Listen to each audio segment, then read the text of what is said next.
Welcome back students. ये हमारा motion in straight line का एडवांस पीवाईक्यू का सेट नंबर 2 है। हमने सेट 1 में वार्म अप वाले चीजें देख ली थी काइनेमेटिक्स में। अब थोड़ा सा एक स्टेप अप है जिसमें हम लोग ग्राफ्स देखने वाले हैं। हाँ, सिंपल ग्राफ्स। तो और एक एक प्रॉब्लम करेंगे जिसमें नॉन इनर्शियल फ्रेम में आप कैसे इक्वेशन लगाते हो। तो यही चीजें है, थोड़ा सा एक स्टेप अप। चलो देखते हैं। तो यह है वेलोसिटी डिस्प्लेसमेंट ग्राफ दिया हुआ है। Particle moving along a straight line, ऐसे स्ट्रेट लाइन में मूव कर रहा है particle.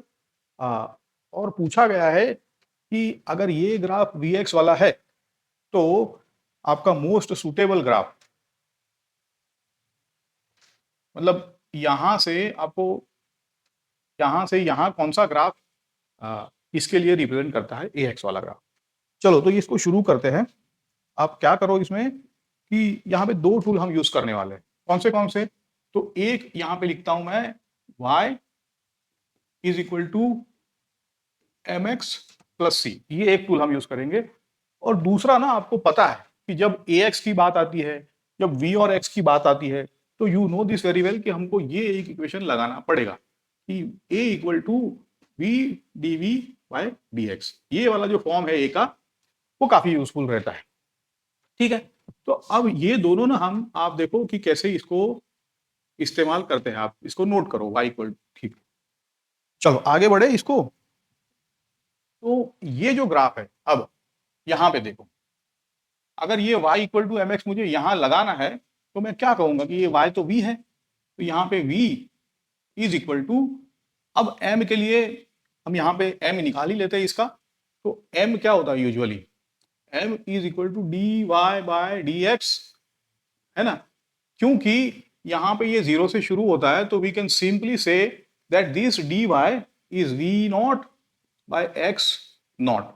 But because you can see this clearly कि ये नेगेटिव स्लोप है, so therefore we will put negative sign, है ना।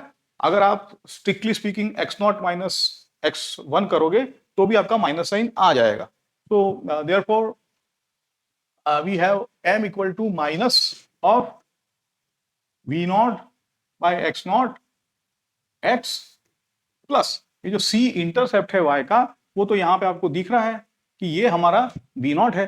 सो therefore we will simply plug this value as it is. Okay, so this is done, so this is okay। Now acceleration यहां से निकालना है, क्योंकि इसी का तो एक्सेलरेशन देखना है। तो acceleration is what, therefore we say acceleration, यहां पे हम लोग b v by D x निकाल लेते हैं, तो पहले हम v d we by D x निकाल के लिख के ये कंपोनेंट को कैलकुलेट कर लेते हैं।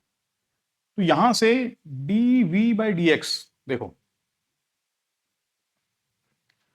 D we by D X, अब आसान है ये चीज, तो आपको differentiation, therefore we say minus we not by x not, है ना। तो ये मेरा D we by D X होगा, क्योंकि ये तो कांस्टेंट है वी नॉट। ओके, तो अब यहां से हम लोग प्लग इन करेंगे सारी वैल्यूज इसमें। We simply plug in the values, therefore यहां से हमारा ए हम निकालेंगे v, v which is minus we not by x naught by x x plus v naught, और ये dv बाई डी एक्स है minus we not by x naught. अब धीरे धीरे आप देखो इसको, ये माइनस माइनस प्लस हो जाएगा, तो therefore v naught square by x naught square, ये एक्स वैसे का वैसा ये माइनस हो जाएगा, minus we naught square by x naught. अब क्या करो, आप ये साइन देखो, यहाँ पे स्टेप बाय स्टेप एनालाइज करो, इसकी साइन क्या है और इसकी साइन क्या है, दो ही तो टर्म है। और इसको हमें अगेन कंपेयर करना है y equal to M X plus C से, है ना, जहां पे अब y हमारा है a। Okay, so see this is m which is a positive sign. Okay, तो यहां पे आप इतना ही देखो कि कौन से ग्राफ है जिसमें स्लोप पॉजिटिव है। तो ये एक ग्राफ है, तो यहीं से आप इसी से टिक कर सकते हो, लेकिन फिर भी हम लोग कंफर्म कर लेते हैं। this is positive, so this graph is okay, and the intercept is negative, which is here. This is the intercept, which is negative. So we can safely say that this is the correct acceleration displacement graph, है ना? तो ये ऐसे आपको simple graph step by step आगे बढ़ेंगे। और एक टाइप जो रहता है, ये तो आसान टाइप है, आप लोगों को पता ही है, फिर भी कवर कर लेते हैं एक बार। इसमें पूछा गया है कि body starts from the rest. The moment you hear the word rest, you say this initial velocity is equal to 0, है ना? Because at t equal to 0 u equal to 0 दिया है। एक्सेलरेशन टाइम यहाँ पे ग्राफ दिया हुआ है। अब यहाँ पूछा है कि मैक्सिमम वेलोसिटी क्या होगी। ओके, तो ये आपको पता है कि एरिया अंडर AT ग्राफ क्या होता है, यही कॉन्सेप्ट है यहाँ पे।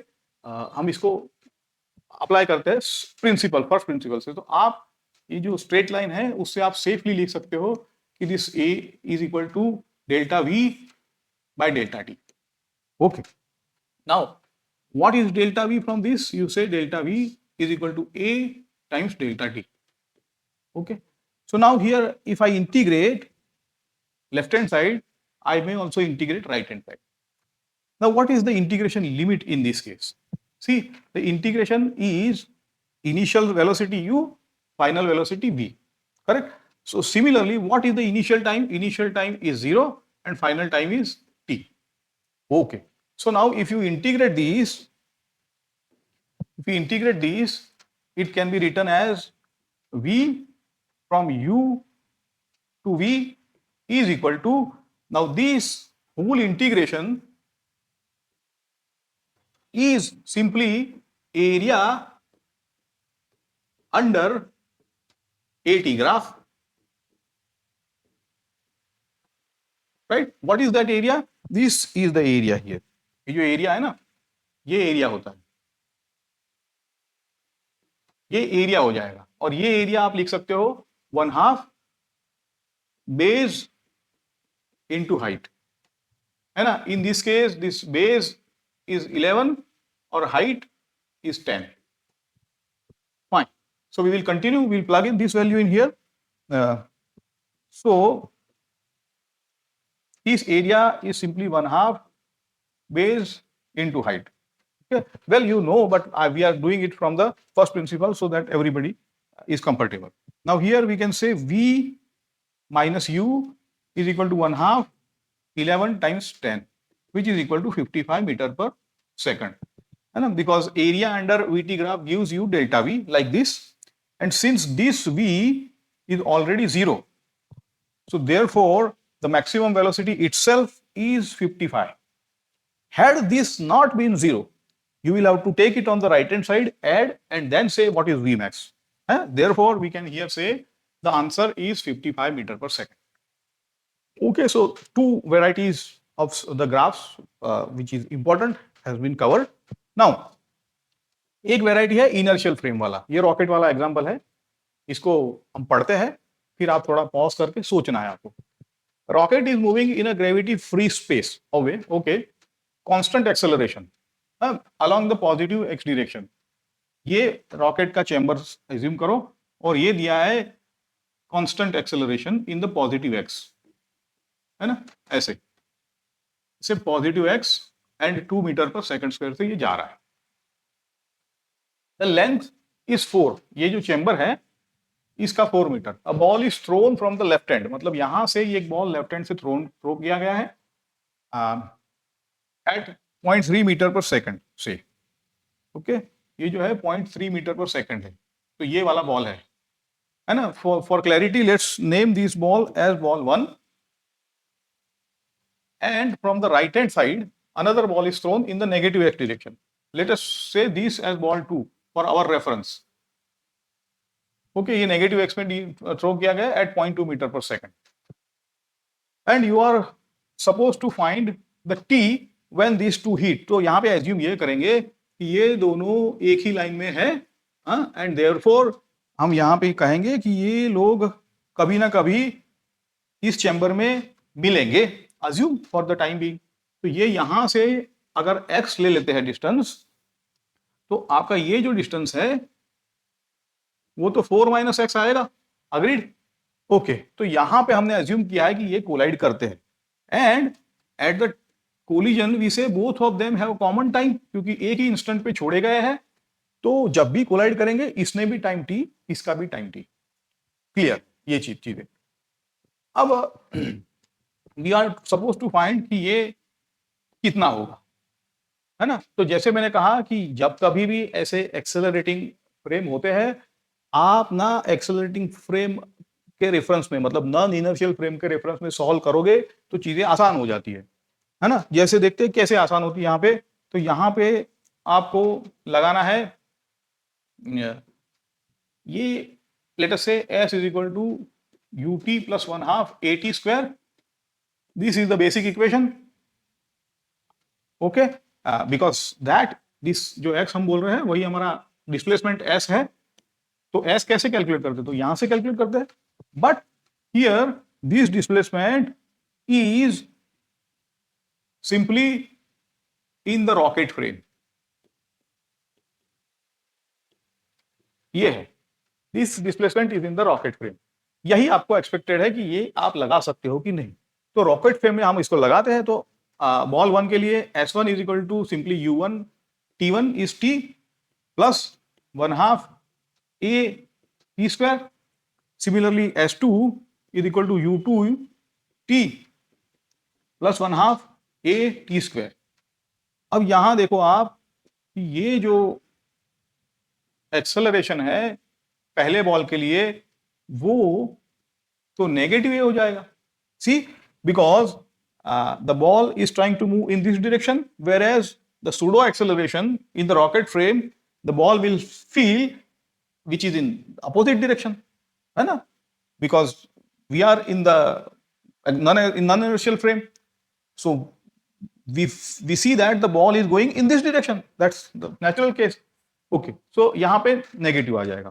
Similarly for ball 2 this is simply plus a, right, because these two are together, so therefore velocity and acceleration we can say plus.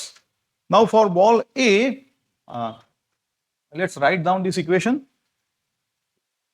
For ball A, s is x, so x is equal to 0.3t minus 1/2 which a is, यहाँ पे a हमारा 2 already है, तो let us plug that value.